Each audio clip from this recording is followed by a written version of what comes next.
Monsieur le colonel attaché de défense près de l'ambassade de France et chef de la mission de coopération de sécurité et de défense. Monsieur le colonel commandant la Légion Centre-Ouest de gendarmerie. Monsieur le colonel attaché de défense. Monsieur le représentant des chefs d'état-major et directeurs de service. Messieurs les commandants d'école et chefs de corps. Messieurs les officiers, messieurs les officiers stagiaires, sous-officiers, militaires du rang, chers fidèles amis de l'école, honorables invités, mesdames et messieurs. Je voudrais tout d'abord rendre grâce à Dieu et exprimer ma gratitude au commandement d'avoir porté son choix sur ma personne pour commander cette prestigieuse école qu'est l'EAI. En cette occasion, je voudrais m'incliner pieusement devant la mémoire de nos frères d'armes qui ont été arrachés à notre affection sur le chemin de l'accomplissement du devoir au Sénégal ou à l'étranger. Mes pensées vont aussi envers les militaires alités ou handicapés alors qu'ils servaient notre pays au Sénégal ou à son nom ailleurs pour la paix, la fraternité et la stabilité de l'humanité. Je leur souhaite un prompt rétablissement. Je voudrais dans ce siège remercier toutes les personnalités civiles, militaires et paramilitaires qui ont rehaussé de leur présence cette cérémonie marquant la clôture du cours de formation des futurs commandants d'unité. J'ai aussi le grand plaisir d'exprimer toute ma gratitude aux anciens commandants d'école, mes illustres prédécesseurs, qui ont participé de manière glorieuse à la construction de cet outil qui, au-delà de la formation, participe du rayonnement de notre pays. Mes remerciements vont particulièrement aux représentants des pays amis pour la confiance sans cesse renouvelée, confiance qui constitue un paramètre important pour mesurer la pertinence du projet EAI-ENVR.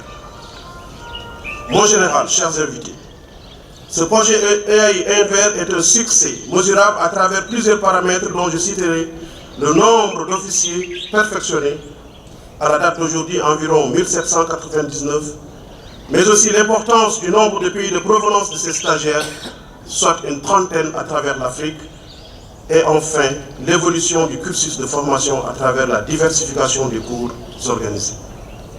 En effet, au-delà des cycles d'infanterie pure comme le CACSI et le CFCU infanterie, les planifications ont été élargies aux cours d'application des chefs de peloton et des cours de commandant d'unité de la spécialité armes blindées cavalerie, sans oublier l'initiation et l'organisation de 2 cours d'état-major par le passé. Cette capacité à organiser de pareilles sessions pour faire face à des besoins spécifiques en cadre traduit en outre une aptitude fondamentale, celle de pouvoir s'adapter à l'évolution de l'outil de défense. Mon général, chers invités, le cycle du cours de formation des futurs commandants d'unité clôturé aujourd'hui a débuté au mois de septembre 2021 pour 16 officiers, dont 8 Sénégalais et 8 autres provenant de pays amis suivants: la République du Congo, le Djibouti, le Gabon, le Madagascar, le Mali, la République islamique de Mauritanie, le Niger et l'Ouganda.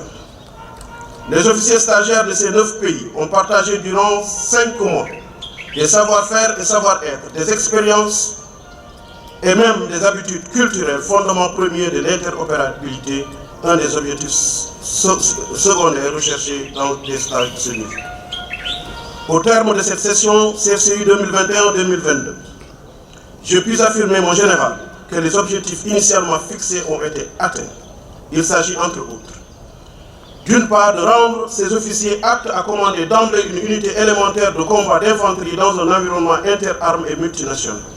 D'autre part, de poursuivre leur formation d'officiers en les initiant aux connaissances sur le travail d'état-major et au sein d'un centre des opérations d'un groupement tactique interarmes. Les modules et exercices planifiés puis mis en œuvre ont couvert dans cette perspective 4 grands domaines d'intérêt: la formation à la mission opérationnelle, la formation à l'exercice de l'autorité, la formation à l'éducation physique et sportive, et enfin la formation administrative, la technique d'informatique et linguistique. Aussi, parallèlement à ces modules dominants, les stagiaires ont, sur la base de thèmes d'intérêt général ou d'intérêt militaire, étudié un sujet traduit en mémoire présentés devant un jury avec le double objectif de développer leur expression écrite orale, mais aussi d'enrichir leur culture d'officier. Les 16 récipiendaires qui se présenteront sous peu pour recevoir leur diplôme auront développé et acquis de solides connaissances nécessaires à la tenue de leur futur emploi de commandant de compagnie d'infanterie. Un emploi de plus en plus complexe, particulièrement dans un contexte africain, marqué par des types d'engagement de tout autre genre, car advenant de plus en plus dans les centres urbains et face à des acteurs aux méthodes de guerre hors normes et sans le moindre souci de respecter les droits encadrant les conflits armés. La complexité de la fonction de commandant d'unité s'apprécie également au prisme des mutations sociales contemporaines, avec des subordonnés de mieux en mieux instruits, conscients de leurs droits et de plus en plus ouverts aux moyens de communication. Exercer le métier de chef dans ces conditions n'est pas une entreprise aisée et requiert, au-delà des capacités acquises à l'école, un ensemble d'aptitudes dont je citerai la capacité d'écoute, la capacité d'appréciation et l'exemplarité dans le travail et la conduite. Avant de m'adresser aux stagiaires, permettez-moi, mon général, d'exprimer toute la gratitude du personnel de l'EAI à l'endroit du commandement pour son soutien consistant tout au long de cette formation. J'étends ces remerciements à toutes les formations militaires et paramilitaires de la place qui ont toujours répondu favorablement à nos sollicitations.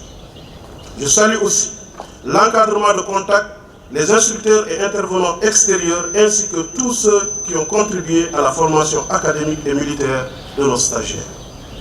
Dans la même veine, je salue la présence du général Marchand, directeur de la coopération de sécurité et de défense, et l'ensemble des personnels des armées françaises intervenant à divers niveaux dans la mise en œuvre des programmes pédagogiques. Le partenariat fécond liant le Sénégal et la France est le fruit d'une coopération ancienne que d'aucuns qualifieraient d'historique, spécifique voire unique dans ses modes d'action tout en étant évolutif et particulièrement réactif dans ses modalités d'exécution.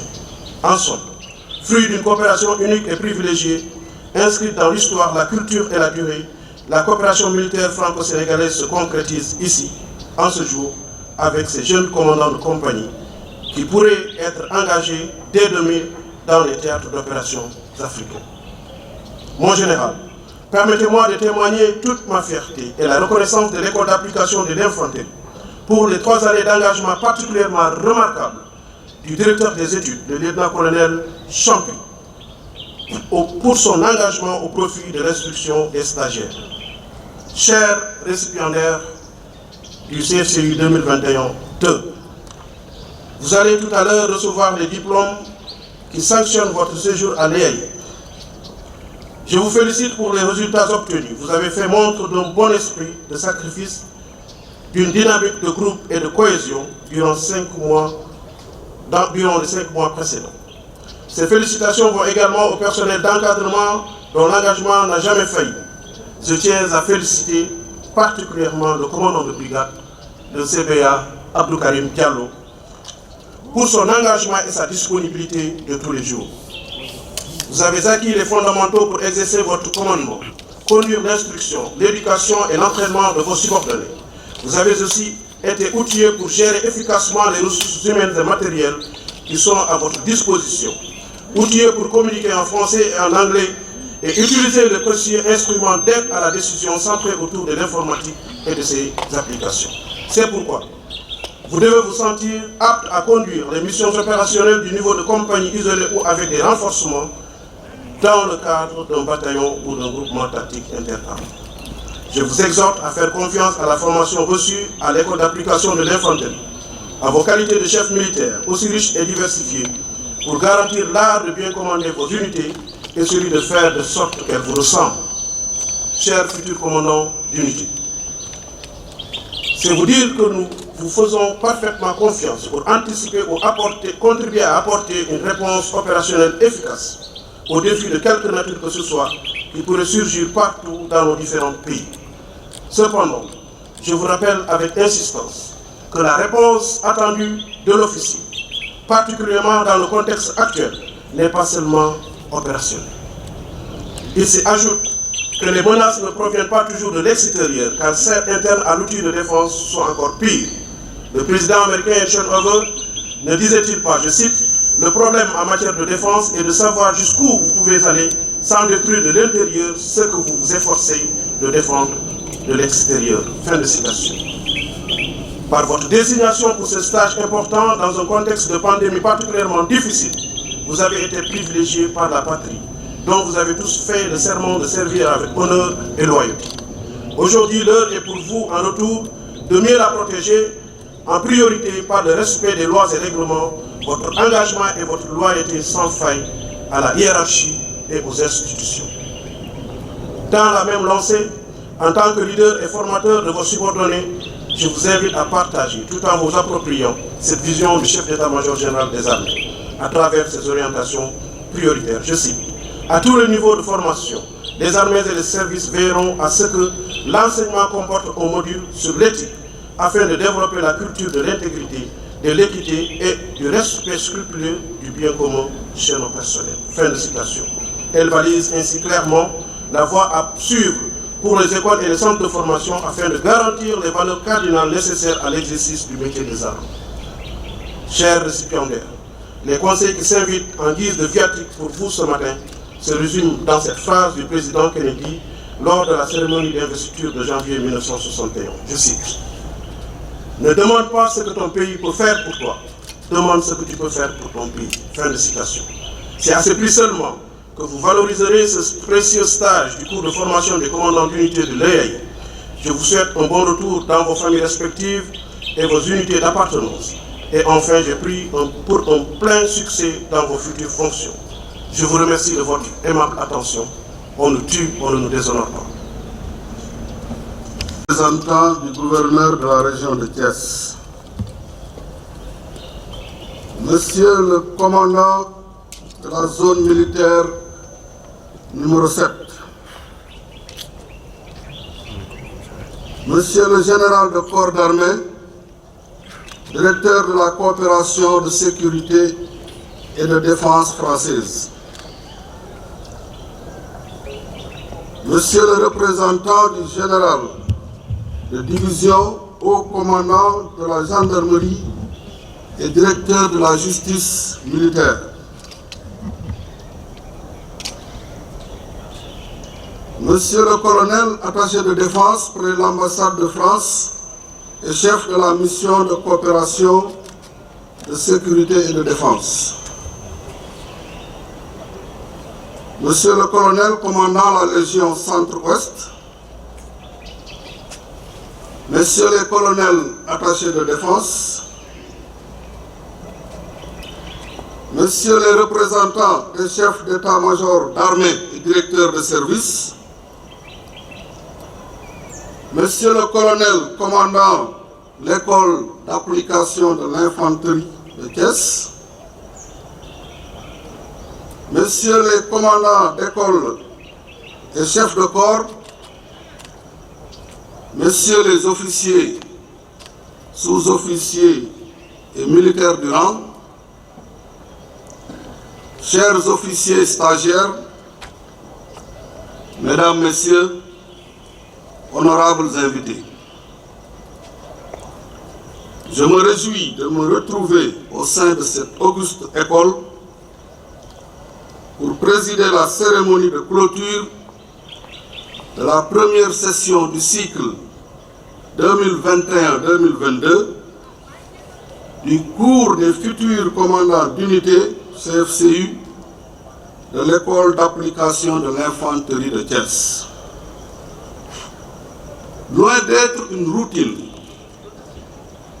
ma présence est plutôt une occasion de communion et de plaisir toujours renouvelé, d'autant plus qu'elle me procure une joie immense à la dimension de l'événement qui consacre aujourd'hui des officiers d'infanterie dans leur cœur de métier, je veux dire leur rôle de commandant d'unité. Cette école, dont la vocation régionale n'est plus à démontrer, symbolise l'intégration régionale et la volonté constante du commandement de faire de la formation de nos cadres militaires une priorité pour rehausser le niveau d'encadrement de nos armées, dans un contexte où la maîtrise des fondamentaux de l'art tactique est plus que jamais une exigence. Je saisis cette occasion pour magnifier les efforts conjugués de nos partenaires qui ne cessent de nous accompagner dans la réalisation de nos projets et de remercier tous les pays amis qui ont placé leur confiance dans le Sénégal et dans ce creuset d'excellence pour la formation de leurs officiers. En effet, l'EAI, depuis sa création, a participé à la formation et au perfectionnement de centaines de cadres militaires de plusieurs pays africains. C'est également le lieu de remercier particulièrement nos partenaires français pour leur engagement et leur soutien technique et matériel qui confèrent à cette école un rayonnement fulgurant sur le continent africain. Je salue au passage la présence du général de corps d'armée, directeur de la coopération de sécurité et de défense française, qui a bien voulu prendre part à cette activité majeure de la vie de cette corps. Le dynamisme de la coopération dans le domaine de la formation nous a valu encore aujourd'hui l'atteinte des objectifs initialement fixés et l'obtention de résultats satisfaisants lors de cette session de CFCU Infanterie, comme vient de le souligner le colonel commandant d'école. À cet effet, et au nom du chef d'état-major général des armées, j'encourage et félicite le COM-EAI et ses collaborateurs, officiers, sous-officiers, militaires du rang et personnel civil pour tous ces résultats obtenus, tout en lui renouvelant toute la confiance du commandement. Chers futurs commandants d'unité, sans revenir intégralement sur les conseils et recommandations que le commandant de l'école vient de vous prodiguer, retenez tout simplement que les connaissances acquises lors de ces 5 derniers mois constitueront des outils indispensables dans l'exercice de votre commandement. Sachez les utiliser avec efficience pour réussir les différentes missions qui vous seront confiées.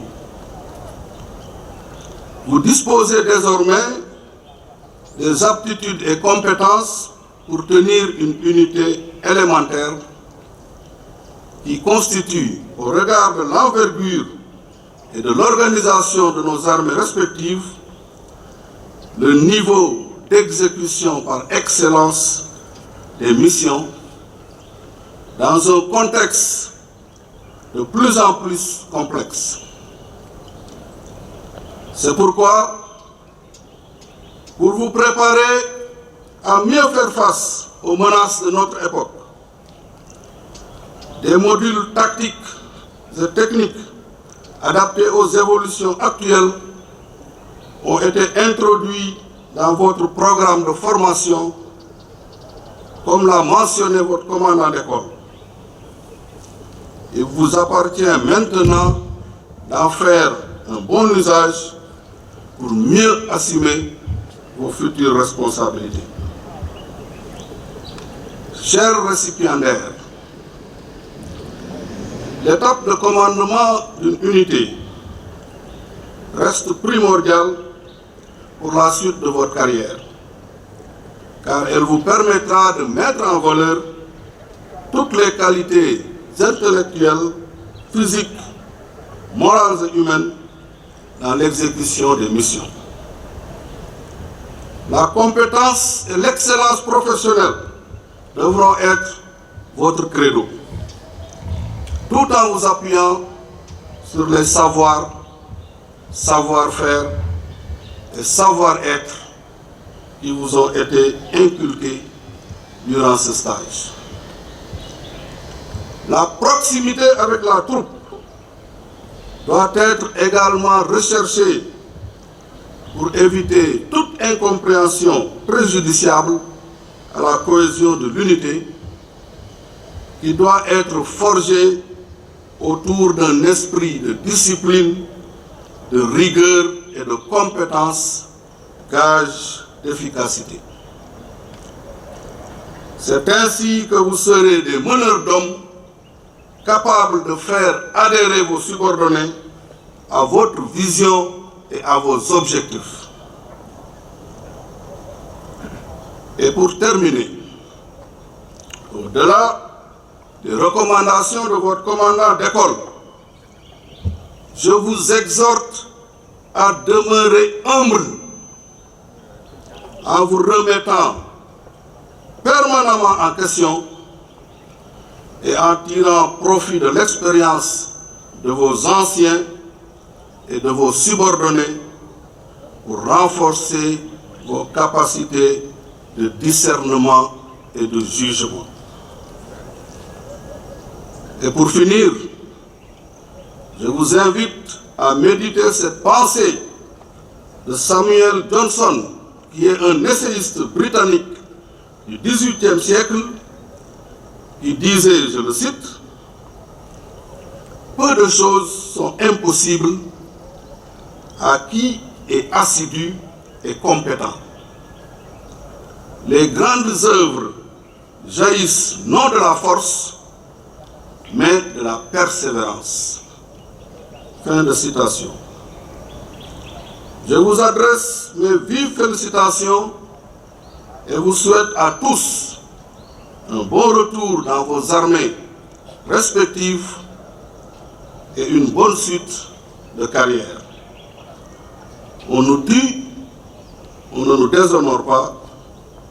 Je vous remercie de votre aimable attention.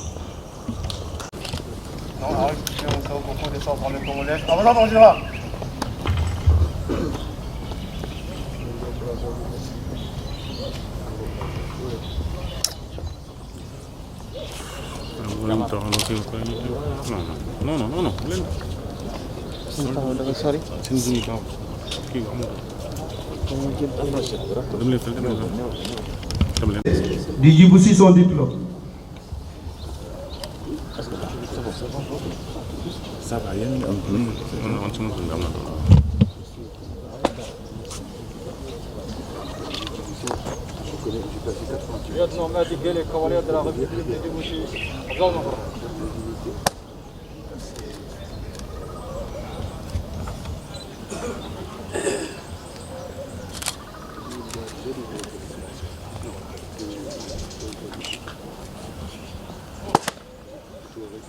Le représentant, monsieur le gouverneur de la région de Thiès, est invité à remettre au capitaine Mohamed Bossedi Keïta du Mali son diplôme.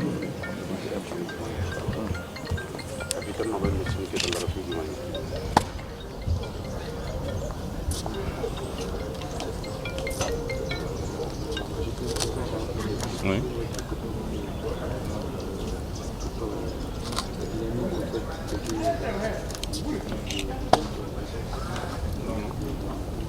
Monsieur le colonel.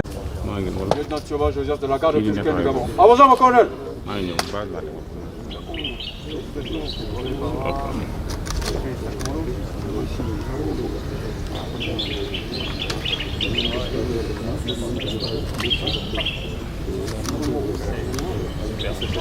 Monsieur le colonel, chef de la cellule, commandement et de la formation de l'état-major général des armées, est invité à remettre au stagiaire, le capitaine Abdourazak Moussa du Niger, son diplôme.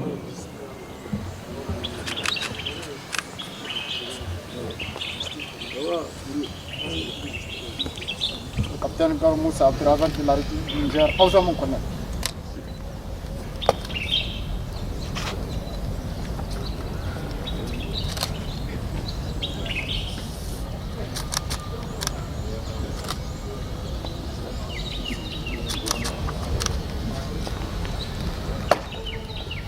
Monsieur le colonel, chef de la division de gestion formation de l'état-major général des armées, est invité à remettre au stagiaire, le capitaine Geoffrey Kiberu de l'Ouganda, son diplôme.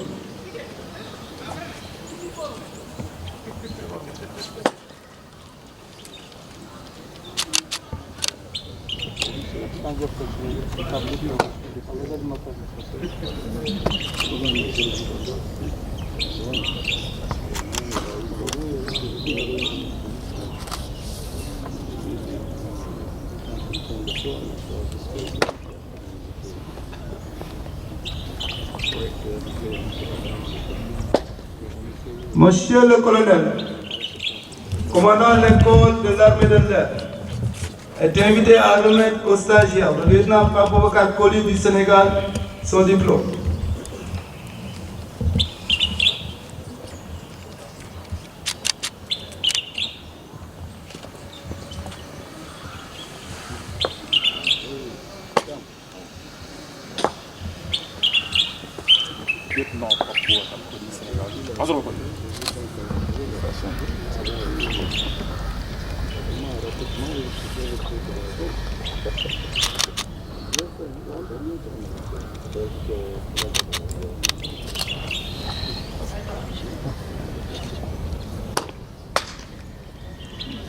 Monsieur le colonel, commandant le deuxième groupement des sapeurs-pompiers, est invité à remettre au stagiaire, le lieutenant Modou Faye du Sénégal, son diplôme.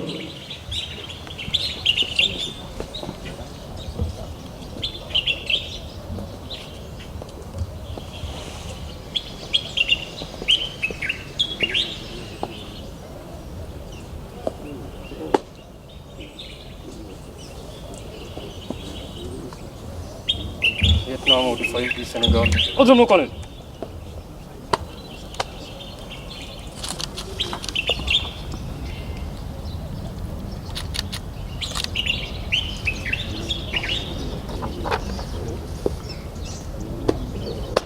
Son Excellence, Madame la chargée des affaires à l'ambassade de Madagascar au Sénégal, est invitée à remettre au stagiaire, le capitaine Ramaminan Drassa Zafinada du Madagascar, son diplôme.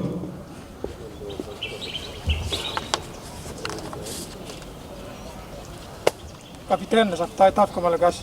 Mes respects son excellence.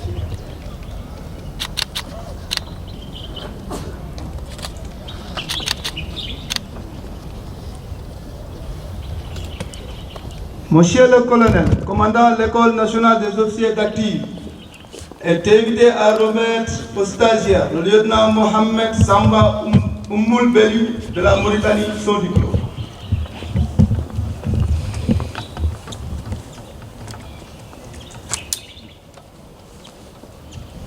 Lieutenant Mohamed Samba Oumoul Belu de la Mauritanie. Aouza mon colonel.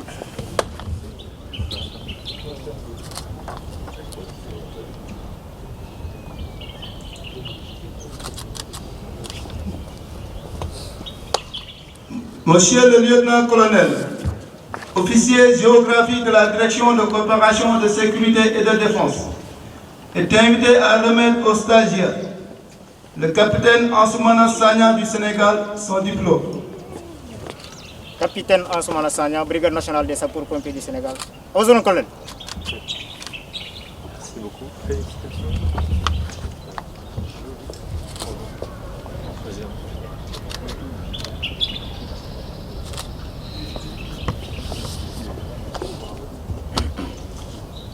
Monsieur le lieutenant-colonel, commandant la Légion Centre-Est de la Gendarmerie nationale, est invité à remettre au stagiaire, le lieutenant Paul Vincent Diatta du Sénégal, son diplôme.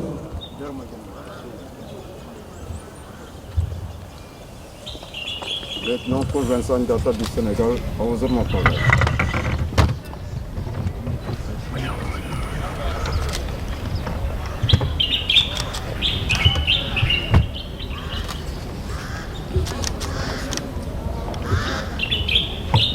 L'infanterie est invité à remettre au stagiaire, le lieutenant Cheikh Tidiane Gaye du Sénégal, son diplôme.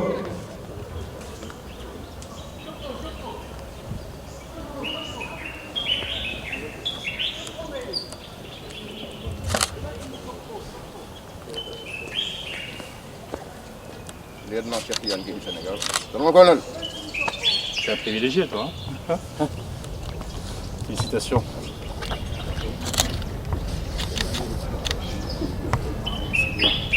Non, on dit comment?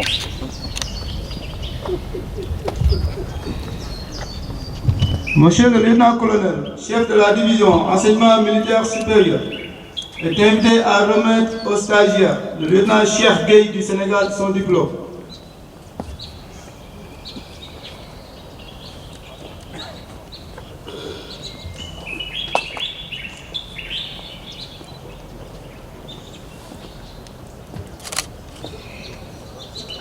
Lieutenant Cheikh Gaye du Sénégal, pas besoin de m'appeler. Merci.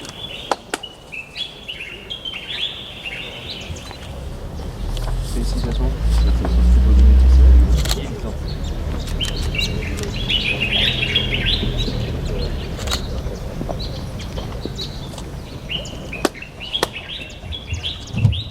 Enfin, M. Babacar Gaye, directeur général de PMCE Consulting, est invité à remettre au stagiaire, le lieutenant Biram Sarr du Sénégal, son diplôme.